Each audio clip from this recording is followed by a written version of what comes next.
নাটোর জেলা। নাটোর জেলাতে বর্তমানে থাকছেন? বর্তমানে মহাখালীতে, ঢাকা মহাখালী। ওকে, শুরু করেন আপনি, প্রথমে আমরা ব্যাকগ্রাউন্ডটা জানবো।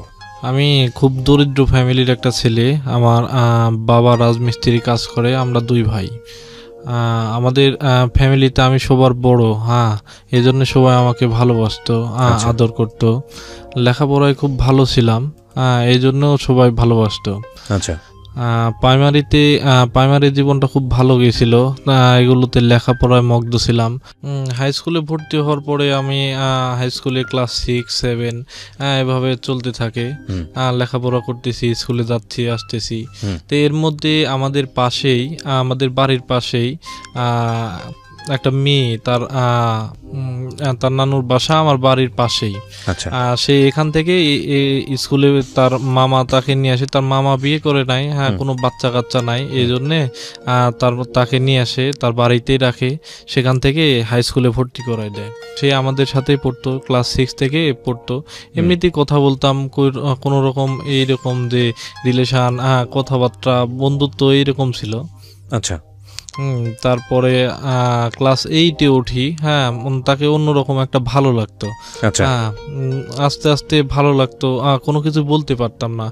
এমনিতে প্রাইভেট পড়তাম, স্কুলে ক্লাস করতাম, দেখতাম, সবকিছু মনের ভিতরে ভালো লাগতো, কিন্তু বলার মতন সাহস ছিল না, হয় যেটা ওই বয়সে আর কি।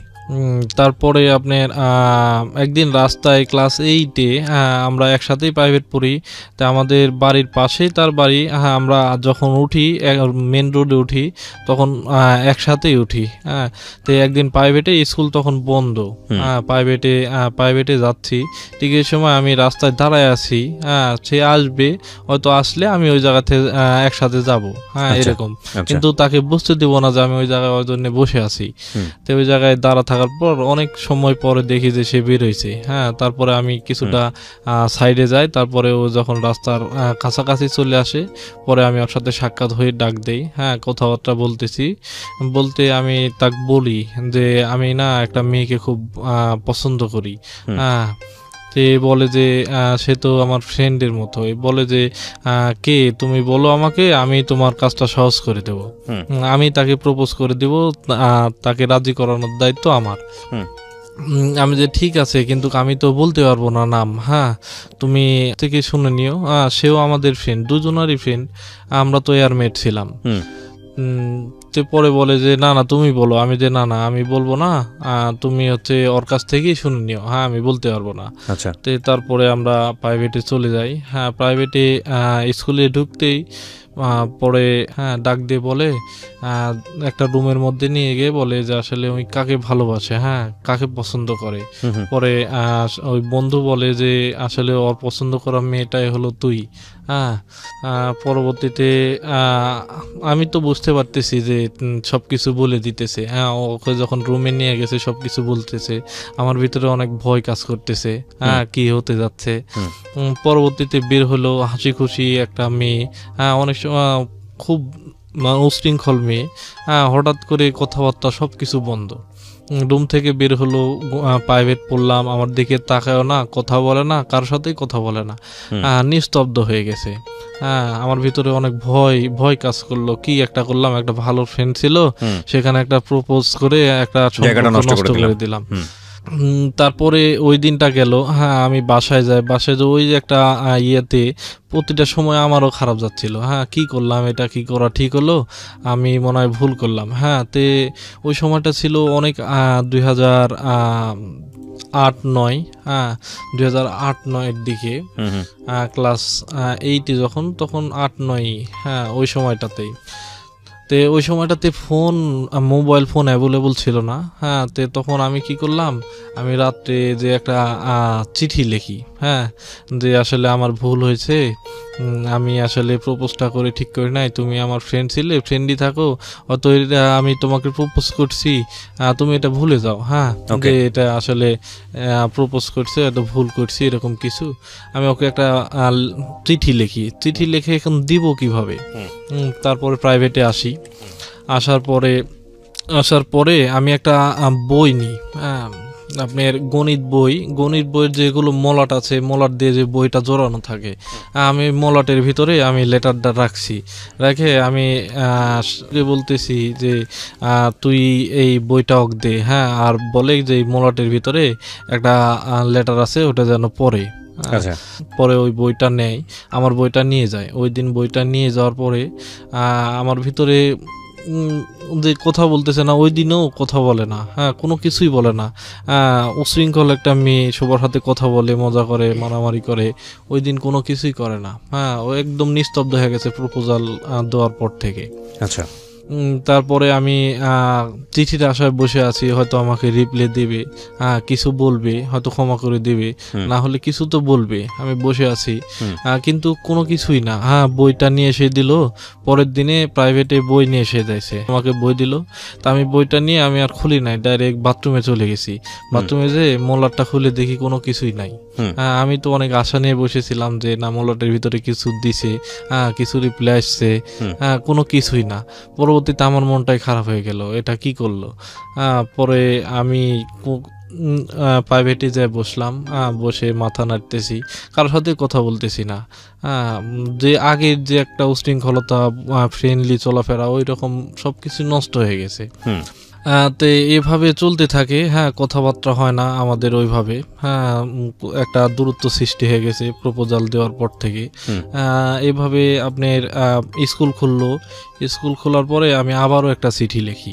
আচ্ছা, যে আসলে আমি কি অনেক বড় অপরাধ করছি যে আমাকে ক্ষমা করে দেওয়া যায় না, ভালো তো লাগতেই পারে। আচ্ছা, তো বলে আমি একটা চিঠি লিখি। তো পরবর্তীতে ওই চিঠি রিপ্লাই দেয়। পরে রিপ্লাই দেয়, আমি চিঠিটা নিয়ে যেয়ে বাথরুমের ভিতরে পড়ি। রিপ্লাই দেয় এইভাবে যে আসলে আমার জীবনে এইরকম কোনো কিছু স্থান নাই। আমার ফ্যামিলি অন্যরকম। আমি আসলে এই রিলেশনের মধ্যে যাইতে চাই না। তুমি আমাকে বলছো, ঠিক আছে, কিন্তু আমি কখনো এটার সঙ্গ দিতে পারবো না, রিলেশনে যেতে পারবো না। এসে বলে ঠিক আছে। পরবর্তীতে আমি আবারও রিপ্লাই লিখি, আমি যে ঠিক আছে, আমরা আগের মতো বন্ধুত্ব করবো, বন্ধুই থাকবো। তারপরে এভাবে চলে গেল। তাই আমাদের এক বান্ধবীকে চলতেছে প্রায় 6 মাস 7 মাস এভাবে চলতেছে। তা আমার এক বান্ধবীকে বলতেছি যে আসলে আমি তো তাকে এরকম কিছু বললাম, তো এরকম রিয়াক্ট করছিল, এখন কি করি। কিন্তু আমার যে খুব ভালো লাগে, আমার যে ওর সাথে রিলেশন করতে হবে।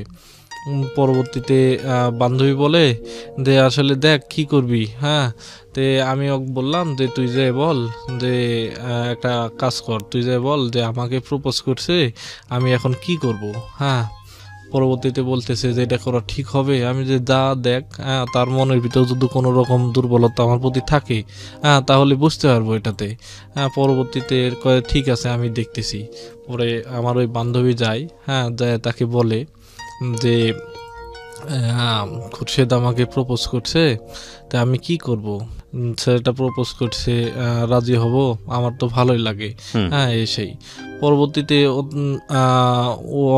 ওর বান্ধবী আমারও বান্ধবী।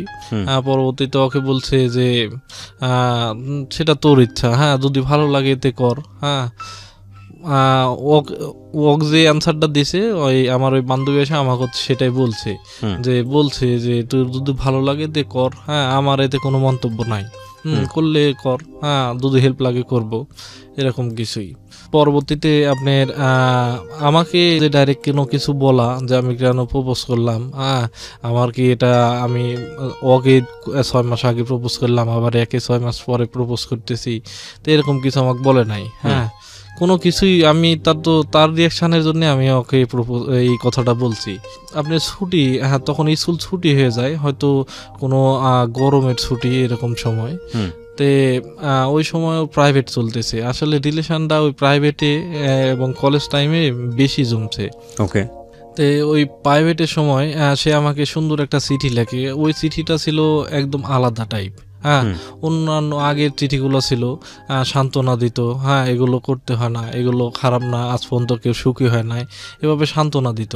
কিন্তু ওই চিঠিটা ছিল একদম অন্যরকম। হ্যাঁ, যে এরকম কথা ছিল যে তুমি তুমি আমাকে পছন্দ করো, তুমি আমাকে প্রপোজ দিলে, হ্যাঁ তুমি আবার অন্যজনকে ভালোবাসো, হ্যাঁ তোমার মনটা কেমন, হ্যাঁ অন্যরকম। আমি ওই দিন বুঝতে পারছি যে আমার প্রতি তার কোনো না কোনো দুর্বলতা আছে, তা না হলে এরকম কিছু বলবে কেন। তারপরে আমি ওই যে ফ্রেন্ডে এগুলো বলছিলাম যে ওকে যে বল, পরে ওকে নিয়ে যাই, হ্যাঁ বসার পরে আমি বলি যে আমি এই কাজটা আমি নিজেই করছি, আমি কোনো ওকে প্রপোজ করি নাই, হ্যাঁ আমি প্রপোজ একজনকে করছি, তোমাকে ভালো লাগছে তোমাকে বলছি। তো পরে আবার বলে যে না আমার পক্ষে এগুলো সম্ভব না, যত যাই কও আমি রিলেশনে যেতে পারবো না।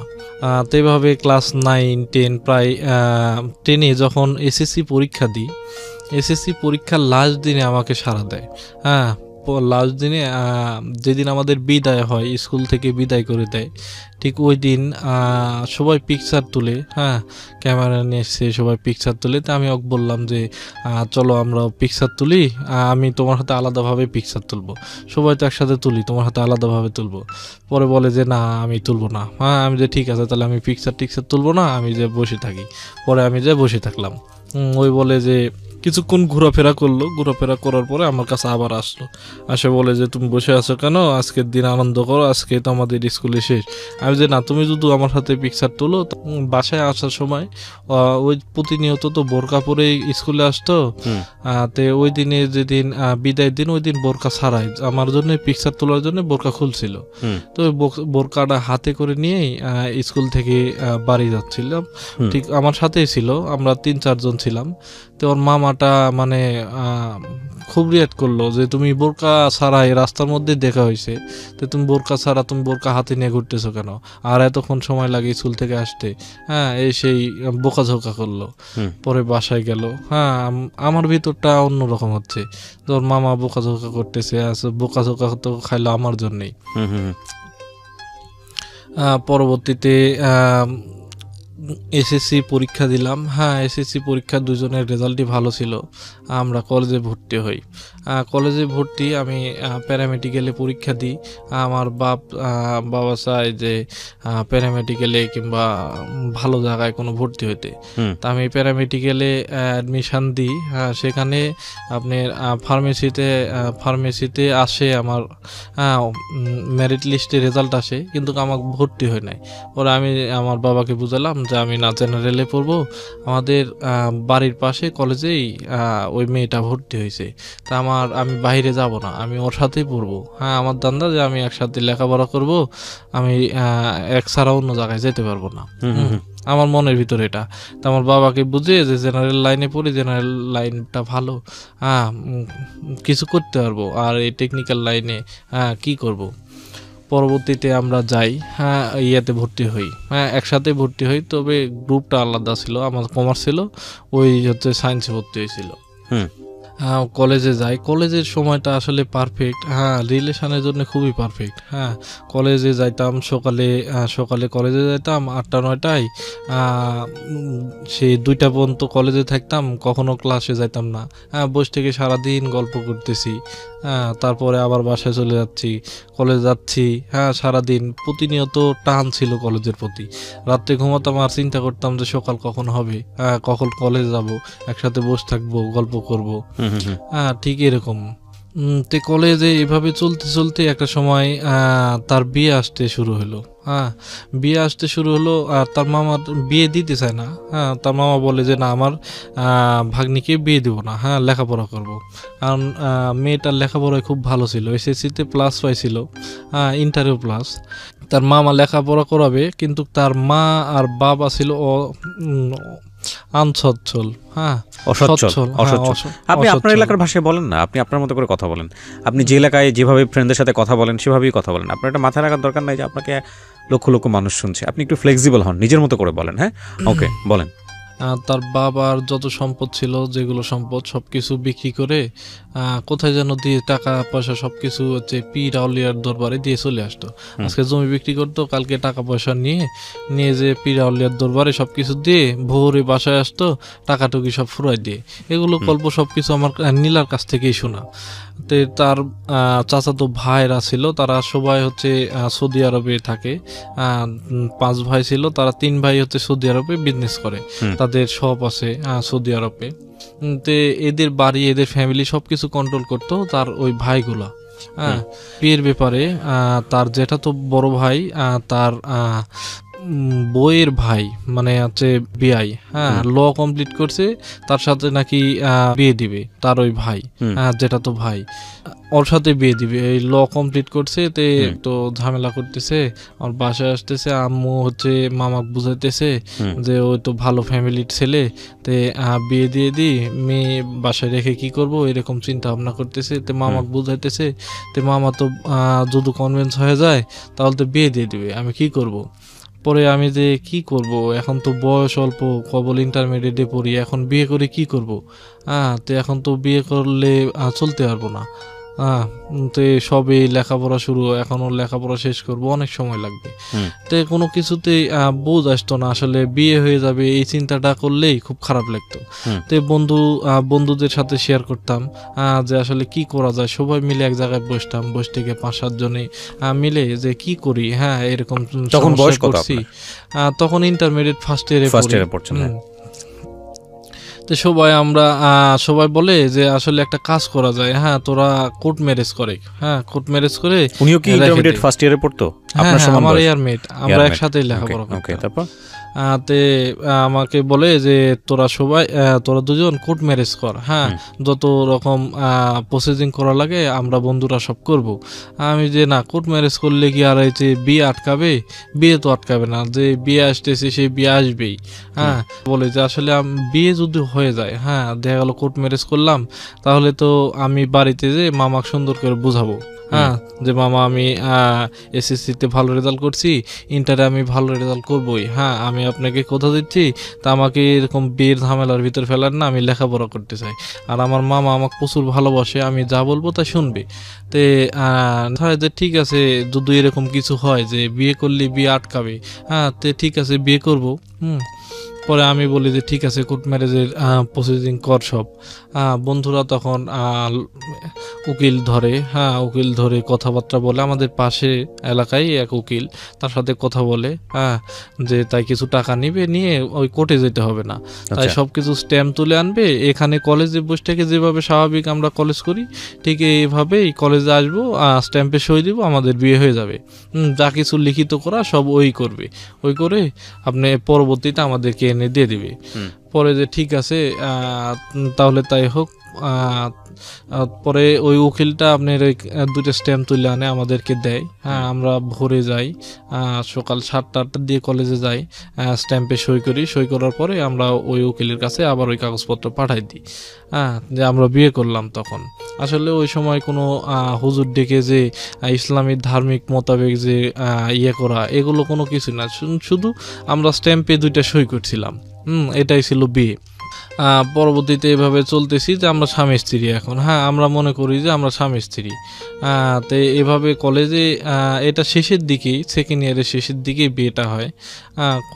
তো ওই সময় ডিল ছিল যে এগুলো বন্ধু বান্ধব ছিল, যারা সাক্ষী ছিল, তাদের সবাই মিলেই কথা দিয়েছিল যে আমরা যে 5 বছরের আগে কেউ কোনো কিছু জানাবো না, এটা আমাদের মধ্যে সীমাবদ্ধ থাকবে, এটা জানলে হয়তো আমরা লেখাপড়া করতে পারবো না, একটা দুর্ঘটনা ঘটে যাবে, দরকার নাই, আমরা যখন লেখাপড়া করবো জব নিব তখন আমাদের মতো আমরা সবাইকে জানাবো, এটা আগেই কাউকে জানানোর দরকার নাই।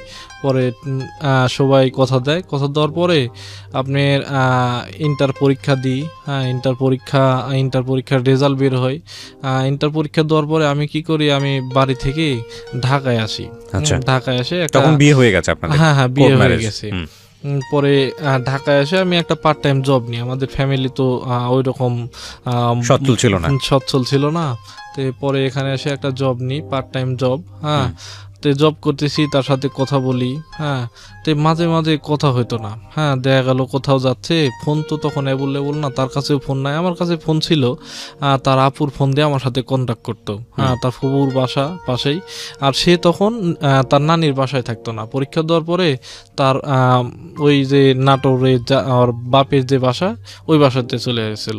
হ্যাঁ, ওই জায়গায় থাকে, কারণ পরীক্ষা এখন তো কলেজ নাই। হ্যাঁ, নানির বাসা থেকে কি করবে, তো ওই জায়গায় গিয়ে ওর ফুবুর বাসাটাই পাশে, ফুবাতো বোনের ফোন দিয়ে আমার কাছে কথা বলতো। তো যখন 7-8 দিন কথা হতো না, খুব খারাপ লাগতো। হ্যাঁ, মানে এতটা খারাপ লাগতো, মানে বলে বোঝাতে পারবো না। আমি কি করতাম যখন খুবই খারাপ লাগতো, তো এই কাজের ফাঁকে যাইতাম, নামাজে যাইতাম, নামাজে গিয়ে নামাজ পড়তাম, নামাজ পড়ে ওই জায়গায় শুয়ে থাকতাম।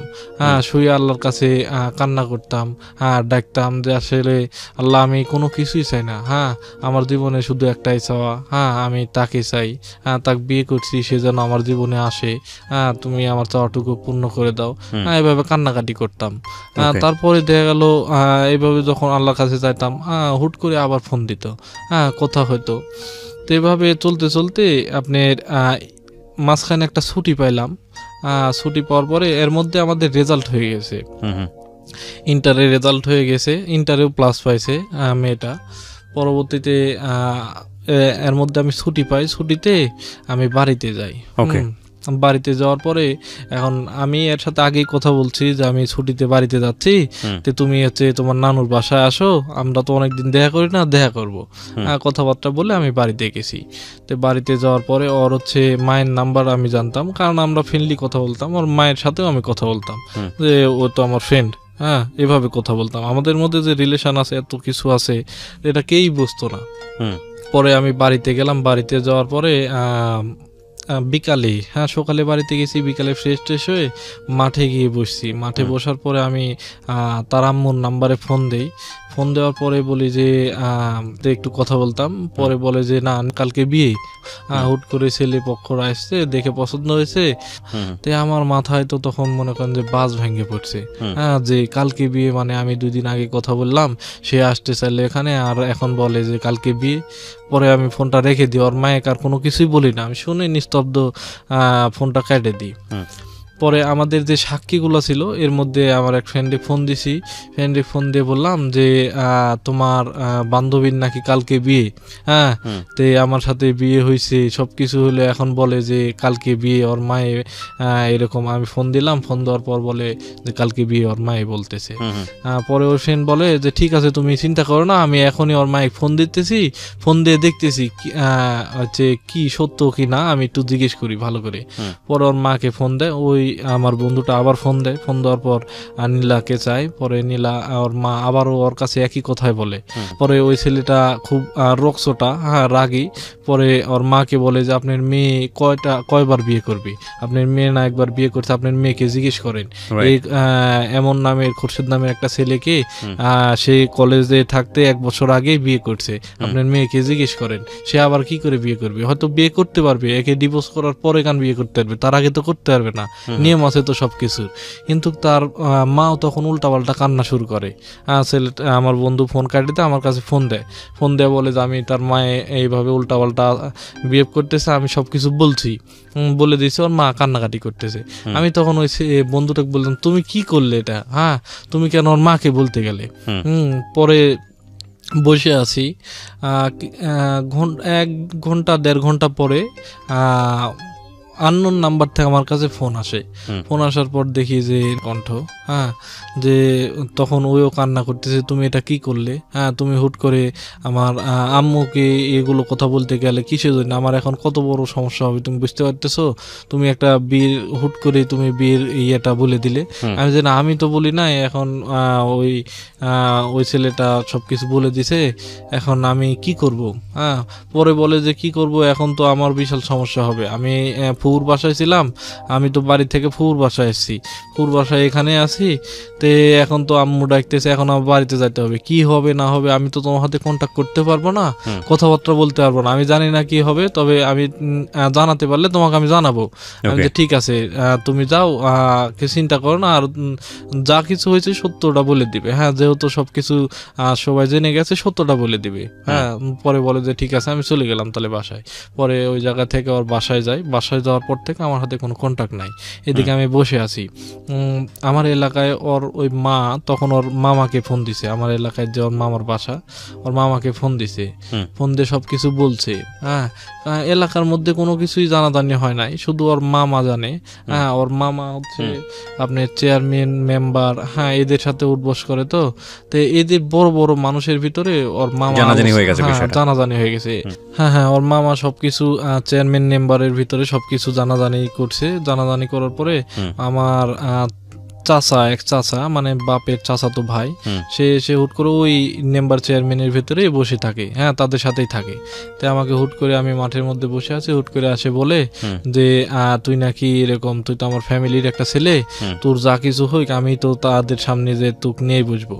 হ্যাঁ তে তোর হচ্ছে কাগজপত্র যেগুলো আছে এগুলো কাগজপত্র তুই আমার কাছে দে, আমি ওর কাছে নিয়ে যে কাগজপত্র দিয়ে বলি যে তোমার ভাগ্নি আর আমার ভাতিজা এরকম একটা ভুল করছে, তা আমরা একটা সমাধান দিয়ে দিই। হ্যাঁ তে আমি দেখলাম যে আঙ্কেল ভালো কথাই বলতেছে।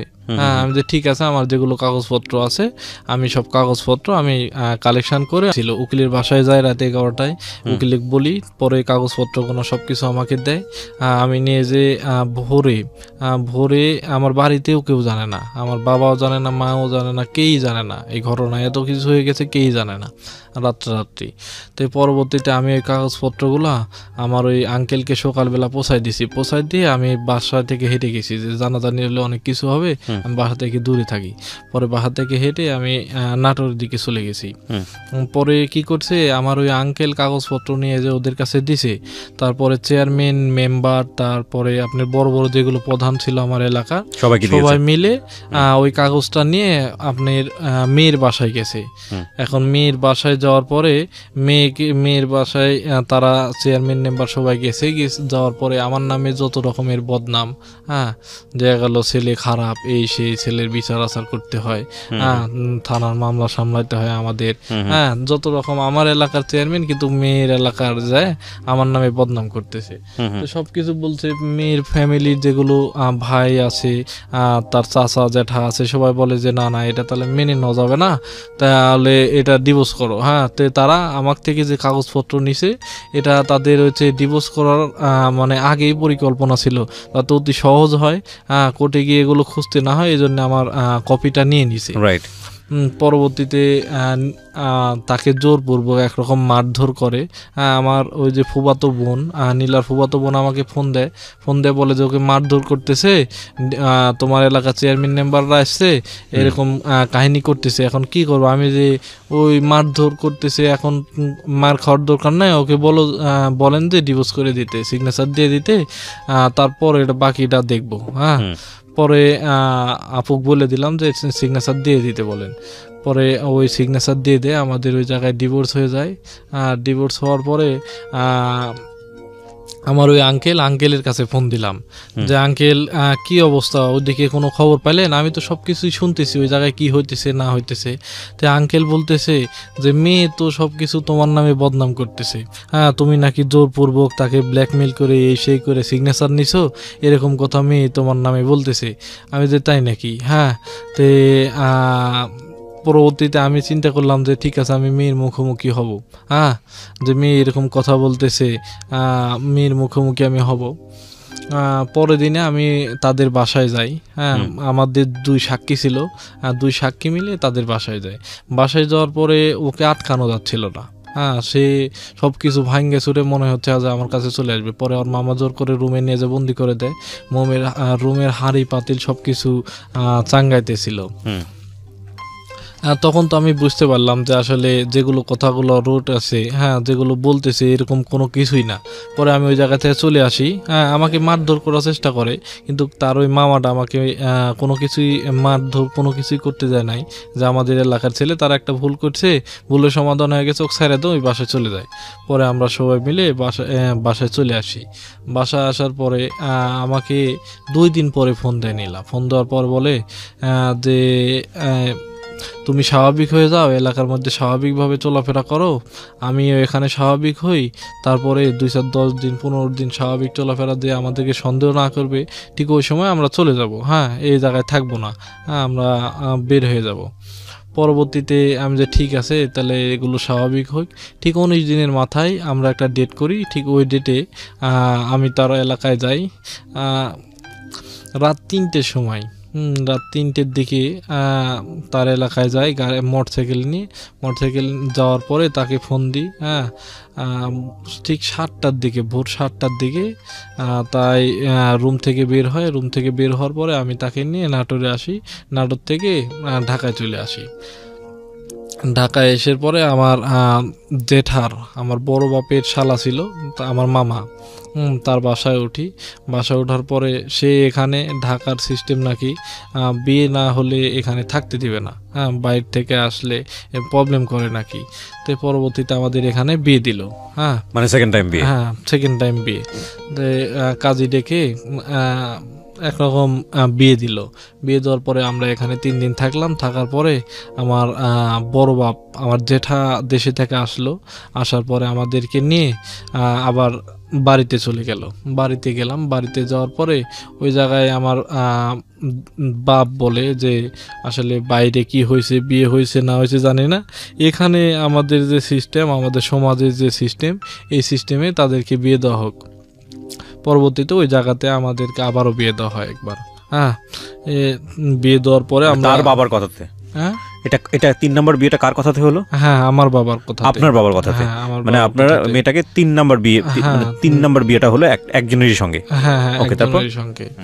তে বিয়েটা সম্পূর্ণ করার পরে আমি বাড়িতে 10-11 দিন থাকি। থাকার পরে যে এখন বাড়িতে কি করে থাকবো, চলো আমি নীলাকে বলি যে চলো আমরা ঢাকায় যাই, ঢাকায় যে জব টপ করি, ওই জায়গায় থাকি। পরে বলে যে ঠিক আছে আমরা তাহলে ঢাকায় যাই, একটা প্রসিডিং করি। পরে আমার মামাকে যে মামার বাসায় ছিলাম, ওই মামাকে ফোন দিলাম। ফোন দিয়ে যে আমাকে একটা রুম ঠিক করেন, আমরা ঢাকায় যেতে যাচ্ছি। পরে মামা একটা রুম ঠিক করে দেয়। আমরা ঢাকাতে আসি। ঢাকাতে আসার পরে এখানে জব করি। আমি ইভিজেটে জব নিয়েছিলাম, কোয়ালিটি সেকশানে কাজ করছি প্রায় 3 বছর। হ্যাঁ, এখানে আমাদের সংসার 3 বছরের মধ্যে কখনো গ্যাঞ্জাম ফেসাদ এরকম কোনো কিছুই হয় নাই। আমরা আমাদের মতো খুব সুন্দরভাবে থাকতাম। তো এর মধ্যে একটা আমাদের বাচ্চাও এসেছিল। বাচ্চা আসার পরে তার মায়ের কথায় তার মা নাকি বারণ করছিল, কিছু খাইতে বলছিল, এগুলো খাওয়াতে বাচ্চাটা আমার নষ্ট হয়ে গেছে। এটা হচ্ছে মেয়ের মায়ের কথায়। আর মেয়ের মায়েরা চায় না যে আমার সাথে সংসার করুক। ওর মায়ে ফোন, আমি অটো রেকর্ড চালু করে তাকে দিই কথা বলার জন্য, সে বোঝেই না যে অটো রেকর্ড চালু আছে। তে তার মায়ে এমন কিছু কথা বলে, যে তুই এমন জিনিস কেন করলি, হ্যাঁ, এমন একটা ছেলের সাথে কিভাবে সারা জীবন পার করবি, এই সেই নোংরা কথা বলে। তা আমার বিষয়গুলো খুব খারাপ লাগে যে এরা কখনোই সম্পর্ক মেনে নেবে না। তারপরে এখান থেকে তার একটা ইচ্ছা ছিল যে সে লেখাপড়া করবে। হ্যাঁ, লেখাপড়া করবে। পরে আমার তো লেখাপড়া হলো না, আমি তো এখানে গার্মেন্টসে চাকরি নিলাম। তো পরে কী করলাম, ওই তো বাসায় থাকে পড়াশোনা করতে পারবে। পরে ডিগ্রিতে ভর্তি করে দিলাম। যেই কলেজে আমরা পড়তাম ওই কলেজের স্যারের সাথে কন্ট্যাক্ট করে ডিগ্রিতে ভর্তি করে দিলাম। ডিগ্রিতে ভর্তি করে দেওয়ার পরে পরীক্ষা লাগছে, পরীক্ষা দিতে হবে। হ্যাঁ, পরীক্ষার জন্যে তাকে বাসায় রেখে আসতে হবে। পরে আমি কি করি নিয়ে যে বাসায় রেখে আসি, রেখে আসার পর আমি এখানে ডিউটি করি, সে বাসায় থেকে পরীক্ষা দিতেছে। ঠিক মতো অবস্থায় ওই তাদের নানুর বাসায় সে যাইতো আসতো, তারা নানা নানি মামা মানুষ করছে। আমি যদি বারণ করি না, আমাকে বলে যে আমি কি যাব, আমি যে যাও, কিন্তু যে বেশিক্ষণ থাকার দরকার নাই, দেখা সাক্ষাৎ করে চলে আসবে। পরে যায় আসে, এভাবে মানে যা তাস করে। কিন্তু তাদের মনের ভিতর যে এত কিছু ছিল আমি জানতাম না। তার নানি ছিল কবিরাজ, যাদের বাচ্চা হয় না তাদেরকে ওষুধ দিত, এই সেই মানে বান মারতো, এরকম কবিরাজি করতো। তে তার নাতির উপর সে কবিরাজি করে, কিছু খাওয়ায়। খাওয়ানোর পরে আমি ঈদের মধ্যে বাসায় যাই। বাসায় যাওয়ার পরে ঈদের পরের দিনে আমার শাশুড়ি ফোন দিছে, ফোন দিয়ে বলতেছে যে আমাদের এখানে একটা আয়োজন, তুমি হচ্ছে বাসায় আসো।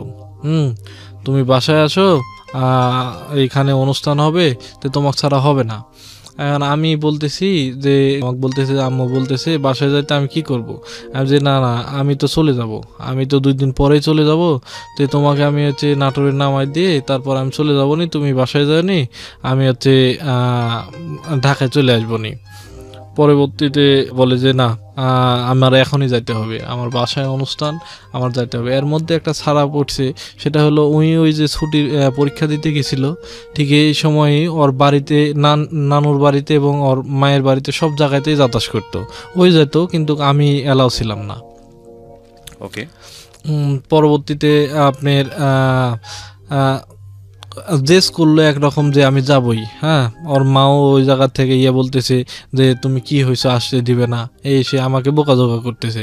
আমি যে ঠিক আছে, আপনার মেয়ে যদি যেতে চায় আপনি নিয়ে যান। পরবর্তী রকম জোর করে যে আমি যাবই, জোর করে সে চলে যায়। ওর মায়ের ওই জায়গায় বাসায় চলে যায়। আমি ঈদের 3 দিন পরে আমি ডিউটিতে চলে আসি, ঢাকায় চলে আসি। আসার পরে ওই জায়গা থেকে হুট করে আর আসতে দেয় না। আমি ওকে বলি যে তুমি বাসায় যাও, পরে বলে যে এরা যাইতে দিবে না।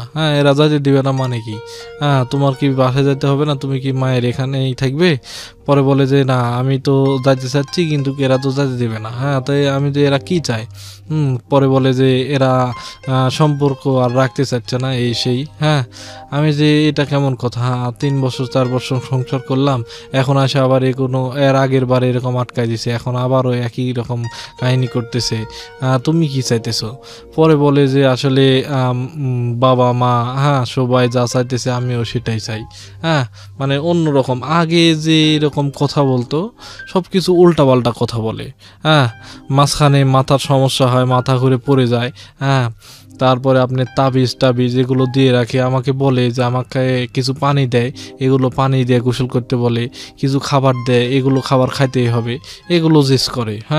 করার পরে একরকম জোরপূর্বক আবারও ডিভোর্স করায়, একতরফা ডিভোর্স করে আমার পোস্ট অফিসে পাঠাই দিয়েছে। পরে আমি তার সাথে আর কন্ট্যাক্ট করতে পারি নাই। আমার সাথে কন্ট্যাক্ট করে না, তার মায়ের নাম্বার চেঞ্জ করে নিছে, এখন পর্যন্ত কোনো কন্ট্যাক্ট নাই, ডিভোর্স পেপার পাঠাই দিছে। তারপরে আমি কি করলাম, আমার আঙ্কেল বলে যে আসলে এইরকম, এর মধ্যে আমার বাবাকেও ফোন দিয়ে, আমার বাবা ফোন দিছে মেয়ের মায়ের কাছে যে বাড়ি দিয়ে পাঠান, ওই কতদিন এখানে থাকবে, তে আপনি বাড়ি দিয়ে পাঠান। তো আমার বাবাকে বিভিন্ন রকমভাবে অপমান করছে, গালিগালাজ করছে। তা আমার বাবা আমাকে ফোন দিয়ে বলে যে তোমার জন্য আজকে তোমার শ্বশুর বাড়ির লোকজন আমাকে অপমান করতে পারে, বিভিন্ন রকমভাবে কথা বলতেছে। তো এগুলো কি ঠিক? তুমি আবারও কি করবি এখন? আমি যে ডিভোর্স পেপার পাঠাই দিছে, এখন ওই সম্পর্ক বাদ দেন। আমি ওই সম্পর্কের ভিতর জড়াতে চাই না, তো ওটা বাদ দেন, আমি এখন একটা চাকরির ব্যবস্থা করেন, আমি চাকরি নিব। পরে ঢাকায় একজনের হাতে কথা বলার পরে আমি ঢাকায় আসি। ঢাকায় আসার পরে চাকরি নিই, এখানে সার্ভিস সেন্টারে কাজ করি, এসিতে। প্রায় 1 বছর খানিক কাজের মাথায় আমি একদিন সকালবেলা উঠে 9টার দিকে অফিসে যাওয়ার পরে ফার্ম গেটে মনে হয় জব ছিল। ফার্ম গেট জবটা কমপ্লিট করে প্রায় 8টা 8:30 বাজছে। ঠিক এই সময়টাতে আমি তেজগাঁ স্টেশনের পাশে যে বসছি, বসে থেকে গান শুনতেছি আর বসে আছি 8:30 9টা নাগাদ এরকম সময়। তে একটা ছেলে আসলো, দেখতে অনেক স্মার্ট, হ্যাঁ, অনেকটা হ্যান্ডসাম, হ্যাঁ। তার পোশাক আশাক দেখে কেউ বলবে না যে আর মনের ভিতরে কোনো খারাপ উদ্দেশ্য আছে, কোনো কিছু আছে, কেউ বুঝতে পারবে না, হ্যাঁ। তা আমার কাছে আসে বলতেছে, ভাই আমি কি আপনার কাছে বসতে পারি? আমি যে হ্যাঁ বসতে পারেন, বসেন, হ্যাঁ কী সমস্যা ভাই বলেন।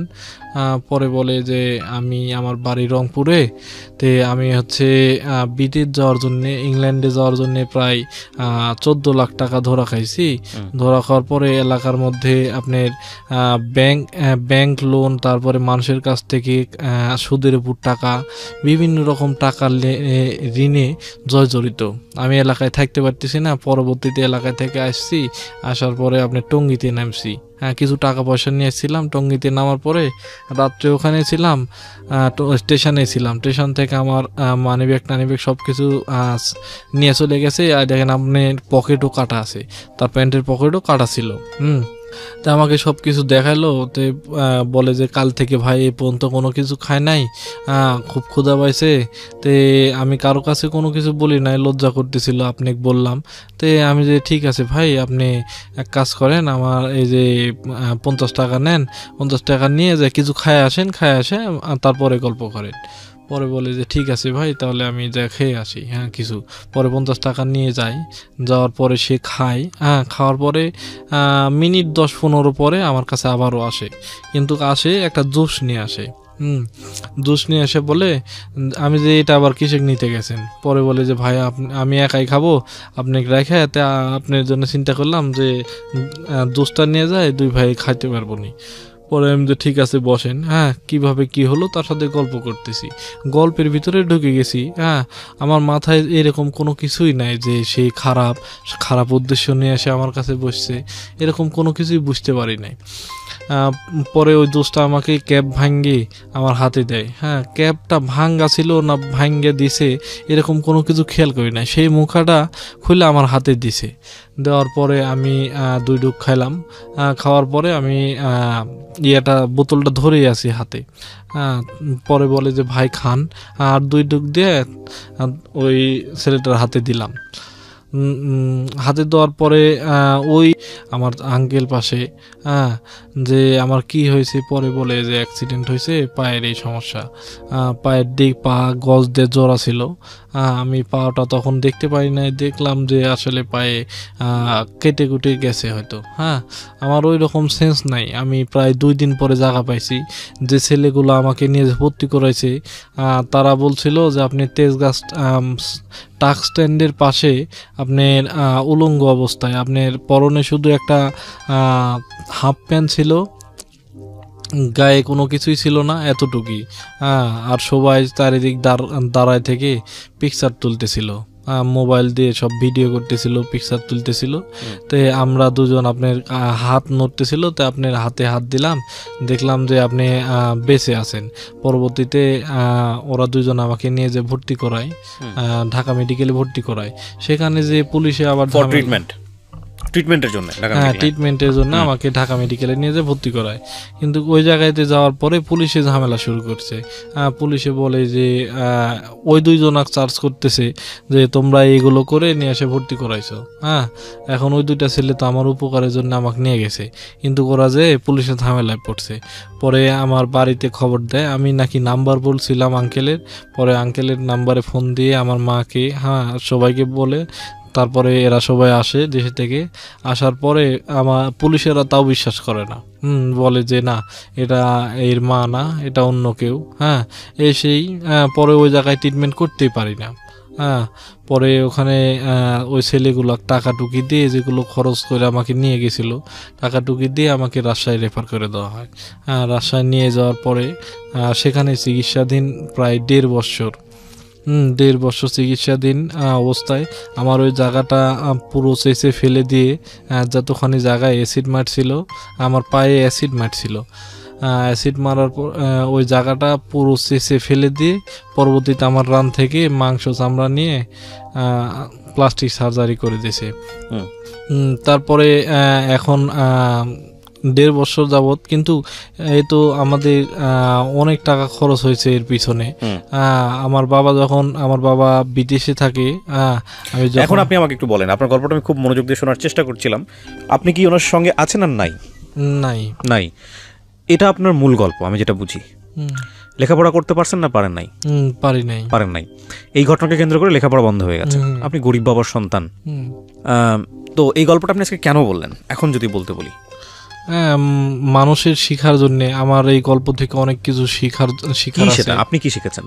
আমি শিখছি যে আসলে ভালোবাসলাম, ভালোবেসে সে তো অন্যের ঘর সংসার করতেছে, কিন্তু আমার জীবনে আজ কোনো কিছুই নাই। লেখাপড়াটা শেষ হয়ে গেছে, তার লেখাপড়াটা আমি ঠিক রাখছি। হ্যাঁ, সে তার ডিগ্রি কমপ্লিট হয়ে গেছে, তা অন্যের ঘর সংসার করতেছে, সবকিছু করতেছে। হ্যাঁ, কিন্তু